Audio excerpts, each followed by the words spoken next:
Ranger shifts again. Bad news, I broke more stuff than I thought.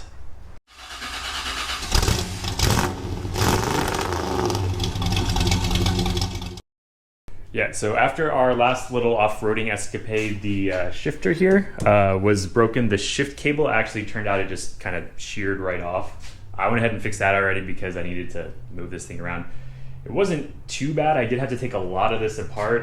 Dash had to come off, this fender, the front, I had to loosen some bolts up in here, all just so I could get the shifter cable down through. It's this pretty, I don't know, like six inch long straight part. The rest of it's flexible, but to get that straight part down through there, a lot of stuff had to come apart. So before we went off-roading, I knew that at least one CV boot was torn. So as we started to go through, getting the mud and the water and stuff, I noticed some grease coming out of other ones. So I now know I have at least 3 CV boots that are torn, so we're gonna have to be fixing those today. And the shocks. So I blew at least one shock. I noticed some oil dripping down. I can't remember which one it was, but at least one shock is blown. And whenever I did the lift on this, part of it is a metal bracket, but the other part is you have to crank your shocks up and put more load on the springs to make it go up. And what that does is it results in a really rough ride. So I went ahead and got new shocks. So we're gonna be replacing all the shocks today too. So to do all that today, we've got some stuff. So these boxes right here, these are the new shocks. So these are Z-Bros exit shocks. So it's actually really hard to find shocks for these types of Rangers, at least some that are for more of off-roading type stuff, because these aren't really, I mean, they go off-road, but they're meant more for work. They have a truck bed and stuff.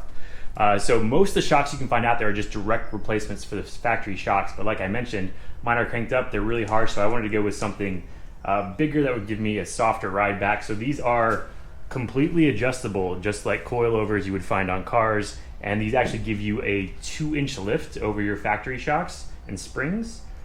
So we already have on here right now a 3-inch lift. 1.5 inches of that is from cranking up the springs, so this is going to be a little bit higher than we are right now, which hopefully means I can still get out of the garage. We had that problem last time, which is why we're working on the floor today. But we'll be putting these in, and while we have the suspension apart, so Z-Bros also come with these. So these are new upper control arms for the rear suspension, and the reason for that is these are a lot wider and thicker than the stock shocks, so you need your control arms to go around and make room. So those will also be going on at the same time. But wait, there's more. So I mentioned I had CV boots that were toast, and so whenever Alan had CV boots he needed to replace, he just went ahead and replaced the entire axle, because to get to the CV boots you have to take the axle off anyways. We'll be doing the same thing. These are new heavy duty axles all the way around.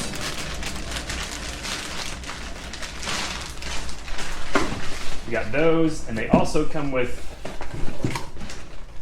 wheel bearings, hub bearings, whatever they are. So whenever we were replacing Alan's axles, we noticed his bearings were just like completely toast. The seal right here, and it was just gone. So we just packed as much grease as we could in there, and he's still rolling on those right now. So we're going to be replacing our bearings too. And the final part of the puzzle is kind of unnecessary. But whenever we were out there off-roading before, we saw Jeff break his tie rod on his front end, and if he didn't have a replacement with him, he would have been out of commission for the rest of the day. I don't even know how we would have gotten that thing off the trail. So these are beefy tie rods. So I looked into getting just some replacements to bring on the trail with me, and they're almost as much as the upgraded tie rods. So what we're going to do is we're going to switch out our tie rods, put these upgraded heavier duty ones in, and then keep the factory ones as our replacements just in case we break one of these on the trail. So my estimate for doing all this is probably going to be like 3 to 4 hours. So let's get started and see exactly how wrong I am.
So, bearing out. We're gonna get our new bearing, but first we need to clean out inside of here. It's really dirty. I mean, we need to get it super clean. Super clean, you say? Oh, it's not on. You gotta turn it on. Yeah. So the folks over at Super Clean, they saw our channel. I guess we're dirty people. They decided we needed some of their products, so we'll be using some of their stuff today to clean stuff up. Just like that. And the reason we're mentioning them today is we thought they were pretty cool about the way they went about it. So we asked, what they wanted us to do in exchange for sending us some of their stuff, and their answer was nothing. Just like use it. If you like it, keep using it. And we thought that was pretty cool. So today we're cleaning stuff with, I don't know, what do we got? Super Clean wheel cleaner, grease dissolving tough task cleaner degreaser.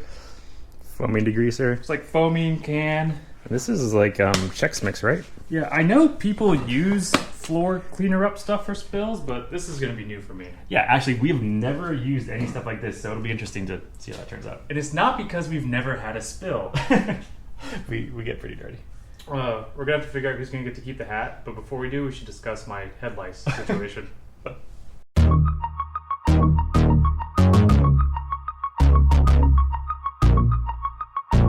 So this is a replacement bearing, and what are the chances it just slides in? Oh wait, no way. It kind of went for a second.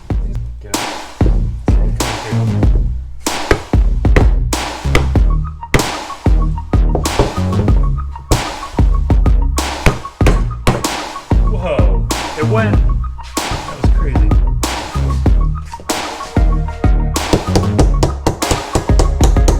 Biggest snap ring part.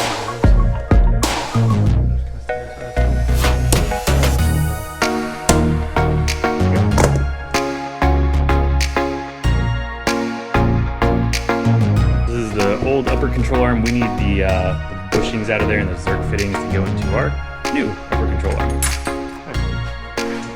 Wow, that's too easy. Don't worry, that won't be really hard.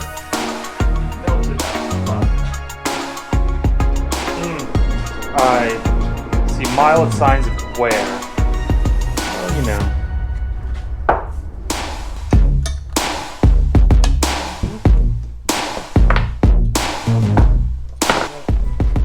The nipple or the shaft?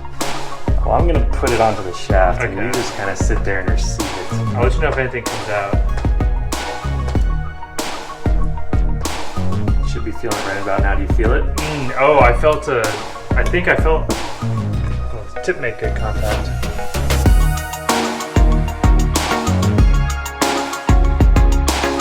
So for comparison purposes, old shock, new shock, you can see we have a lot more spring on the new shock, so that should be, I don't know, more springy? I don't know. When I first saw them, they're very racy. I thought they were for that thing. Oh, what is that? We're not supposed to do that yet. We're going to talk about that. That's a secret. Or like this. So we're having a very in-depth conversation about which way to mount these, because the old ones, shiny part goes to the top. These ones, all the writing is the other way, like the shiny part should go at the bottom, and we don't know what to do. Did they provide instructions? We don't look at instructions around here. I mean, we could just like burn them while we figure this out. Oh, okay. On our own. I think we're gonna go writing side up, see how it works out.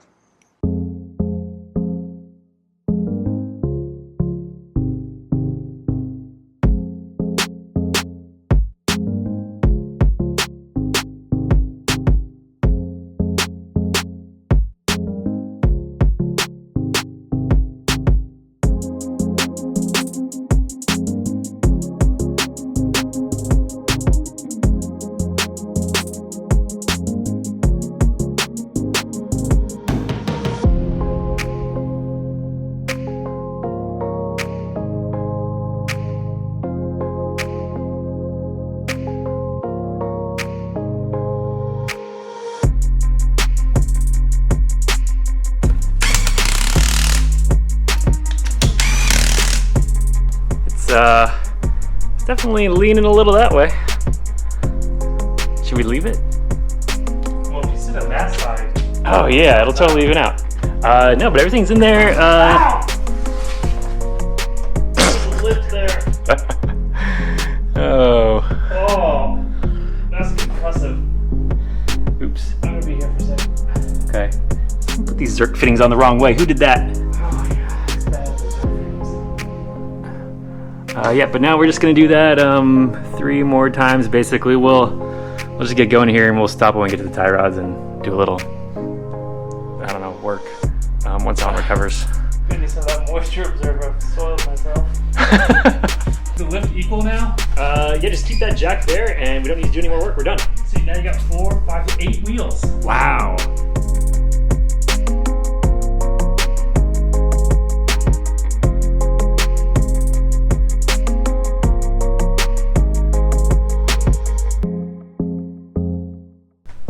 First axle came out in like 5 pulls. This one took significantly longer.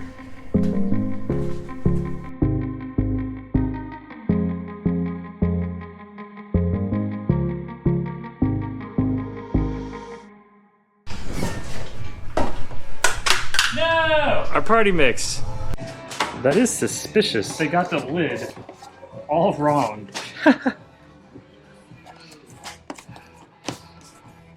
Party mix?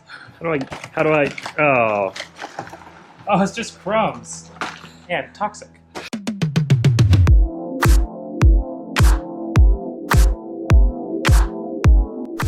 Okay. Oh, I thought you were gonna say something. Okay, I'll say something. After you're done. Oh, you can. We made it to the front portion. Taking out all the bolts here. So now the wheel hub should just come out after we bang on it a little bit. And then we got the tie rod off here. We got to figure out how to change that in a second. It's going to come out, and new one goes in. New wheel bearing on here. Axle's got to come out. You take this apart. Hammer time. There you go.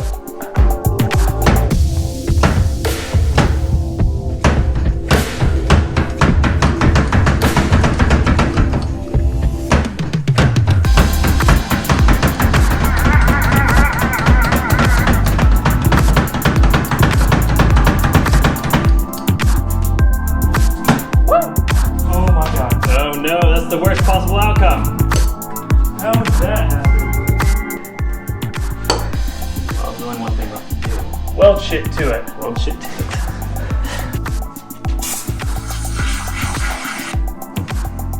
Do the instructions on Super Clean mention the inside of axles? You know, I'm pretty sure you can just use it wherever. Because we're about to use it wherever.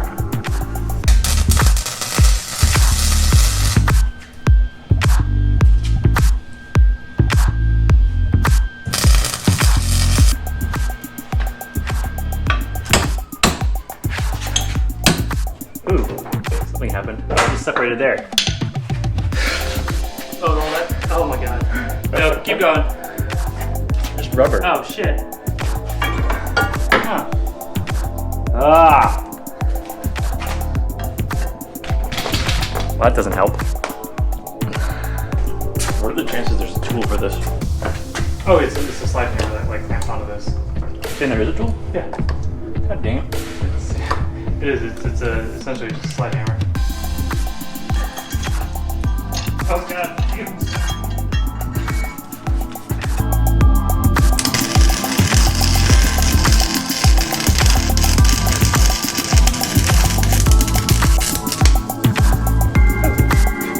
A little grease back.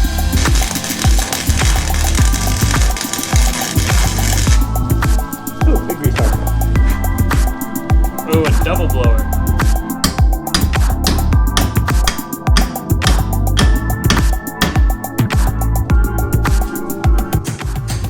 Think it's coming. Yep. Yes. Wow. I mean, That's triumphant. so to get out of front axle, that's all you need to do right there. You know what? It was a little rusty up there. You know. There you go. Fire. Just lights back up. It's so hot. Ooh, that actually cleaned up really nicely. Really? Like this isn't even a marking gimmick? No, like, nobody will know that was on fire a second ago. Except for them. Wow. You can see it now. They're going to ask us to do all of their marketing or ask for their product back. So we are now trying to take off the tie rod, which basically just has a big nut sort of thing on there. The only problem is it's hard to get the wrench in there and turn it. So, I don't know, we may have to weld something else. Old tie rod, new beefier tie rod, much more beef.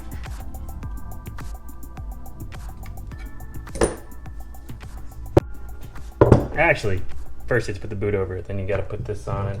You know, sometimes we just do things 2 or 3 times here.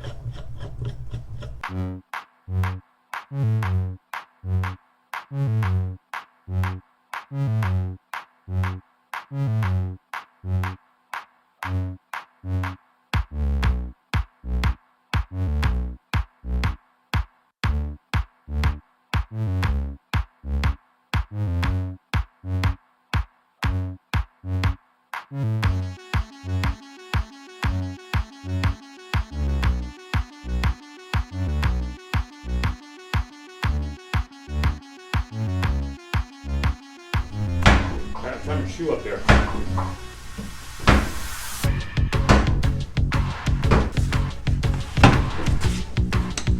Oh! No!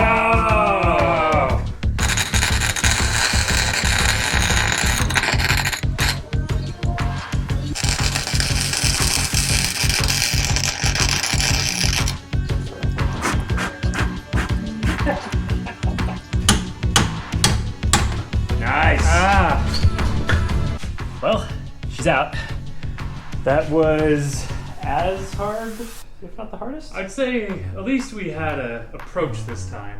Yeah, we knew to make a boat propeller to get out your side-by-side axle. It only goes in circles though in boat mode.